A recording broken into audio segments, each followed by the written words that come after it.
Habari, jina langu ni Richard Ulrich. Nimekuwa nikifuga minyoo kwa zaidi ya miaka 30 na ufugaji wa minyoo ni rasilimali nzuri sana kwa yeyote anayetaka kukuza chochote, kuanzia aina yoyote ya mazao hadi mboga na matunda. Ufugaji wa minyoo ni njia ya Mungu ya kuzalisha mbolea bora kwa ajili ya udongo. Unajua, mwanadamu amevumbua vitu vingi kwa njia nyingi, lakini hakuna anayeweza kupita kile ambacho Mungu amekisanifu. Mbolea ya minyoo itajenga udongo haraka kuliko kitu kingine chochote ninachokijua, na ni rahisi sana. Huna haja ya kuwa na trekta, huna haja ya kuwa na mashine ya kugeuzia mbolea. Unawalisha tu minyoo, wanafanya kazi yote. Walisha tu na uvune mbolea ya minyoo na utaishia kuwa na bidhaa ya hali ya juu.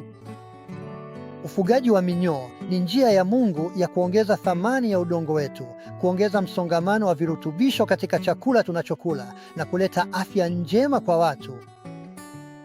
Ona, nimetoka tu kuwalisha hivyo, hawapo juu tena, lakini tuone kama tunaweza kupata baadhi hapa. Ona.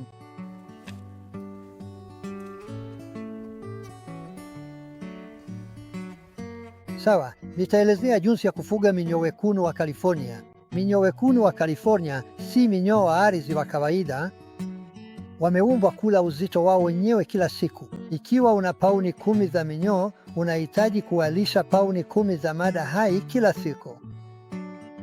Njia ya kuanza kufuga minyoo wekundu wa California, unawaweka tu ardhini na unaanza kuwalisha. Vitu viwili ambavyo minyoo wekundu wa California hawavipendi ni ikiwa ni pakavu sana au ukilisha samadi nyingi na ikapata joto. Vitu hivyo viwili hawawezi kuvihimili, vitawaua, na hivyo lazima uwe mwangalifu sana. Lakini unahitaji kuweka unyevu wa 80% hivi, na unawalisha kidogo tu na kuendelea kumwagilia maji. Ikiwa unaishi kwenye hali ya hewa isiyo na mvua nyingi, huhitaji paa, lakini ikiwa kuna mvua nyingi, unahitaji paa juu yake ili uweze kudhibiti unyevu. Inahitaji kuwa na unyevu wa 80% hivi wakati wote. Kisha unaendelea tu kuwalisha hadi uwe na futi 2 au 3 hivi. Tuta lako liwe na kina cha futi 2 au 3, na kisha minyoo huwa wapo kwenye inchi 4 au 5 za kwanza. Unatoa zile inchi 4 au 5 za kwanza na kuvuna sehemu iliyobaki. Rahisi sana. Ufugaji wa minyoo ni rahisi sana. Wana uwezo mkubwa wa kuvumilia, lakini vitu viwili hawawezi kuvihimili: joto na ukavu mwingi. Sawa, unawapata wapi minyoo hawa? Nimesafiri katika nchi zaidi ya 30 kote ulimwenguni, na nchi nyingi nilizotembelea nimeuliza, je, wana minyoo wekundu wa California? Minyoo wekundu wa California walipatikana kwanza California, ndio maana wanaitwa minyoo wekundu wa California. Na serikali nyingi zimeelewa thamani ya minyoo wekundu wa California, na hivyo wameingiza nchini. Nimekuwa Afrika na wanayo huko. Kwa hivyo nadhani nchi nyingi leo wanayo. Unahitaji tu kwenda mtandaoni au kuwauliza majirani zako na kuanza kuuliza maswali.